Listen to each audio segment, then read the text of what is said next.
আসসালামু আলাইকুম রহমতুল্লাহ। আজকে আপনাদের মাঝে এমন একটা জিনিসের পরিচয় করে দিব বা আপনাদের এমন একটা জিনিস দেখাবো, আপনারা আমার মনে হয় না সচরাচর এগুলা দেখেছেন। এগুলা হলো আর কি বিটল ফোকা। এগুলা দেখেছেন, অনেকে দেখবেন আর কি, যারা 21 অথবা 22 অথবা 23-এর খামারি তারা মূলত এগুলা দেখতে পারেন, কারণ সেই সময় এগুলা অনেক ভাইরালিটি ছিল, অনেক প্রচলন ছিল এই ফোকাগুলো।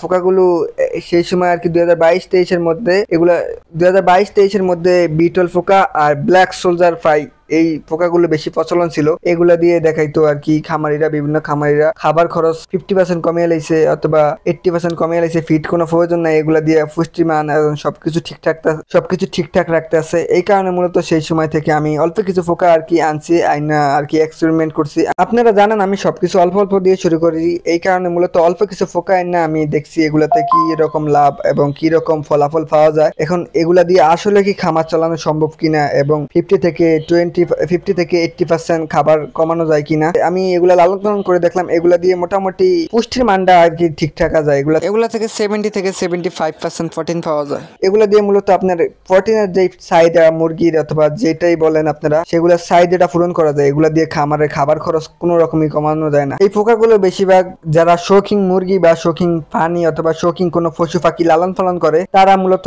এই পোকাগুলো খাবায় শৌখিন পাখিকে। এই কারণে মূলত সেই পোকাগুলো সেই সময় অনেক ভাইরালিটি ছিল। সেই পোকাগুলো সেইখান থেকে আমাদের বড় বড় খামারিদের কাছে চলে আসে, কারণ খামারিরাও দেখতেছে এগুলা দিয়ে করতেছে, খামারিরা ব্যবসা করতে শুরু করে দিছে, দেন মানুষকে বুঝাইতেছে এই পোকা দিয়ে আমার খাবার খরচ কমাইতেছি, সবকিছু আমার লাভ হইতেছে। ফিটের খরচ কমাইতে পারলে তো মুরগা অথবা যে কোনো কিছুতে লাভবান হওয়া যায়। এই কারণে মূলত সবাই এই পোকা কিনছে, কিন্তু আমি সেই সময় অল্প কিছু পোকা কিনছিলাম। সেই পোকাগুলো আমি এখন এক্সপেরিমেন্ট করে এই আর কি ফলাফল পেয়েছি। এই জন্য বলি ভাই, অনলাইন থেকে অনেক কিছু আপনারা দেখবেন, অনেক কিছু বুঝবেন, অনেক কিছু চিনবেন। সেই সময় আপনারা অনলাইনে ওদের কথা শুনে বা আমার কথা শুনে তো যে কোনো কারোর কথা শুনে আপনারা লাভ হইবেন না। অল্প কিছু দিয়ে শুরু করবেন, তারপরে আপনি রেশমকা এই পশু পাখি বা যে কোনো জিনিস লালন পালন করবেন, সেই সময় বুঝবেন বিষয়টা আর কি, কতটুকু লাভ, কতটুকু ওদের কথা সত্য এবং কতটুকু মিথ্যা।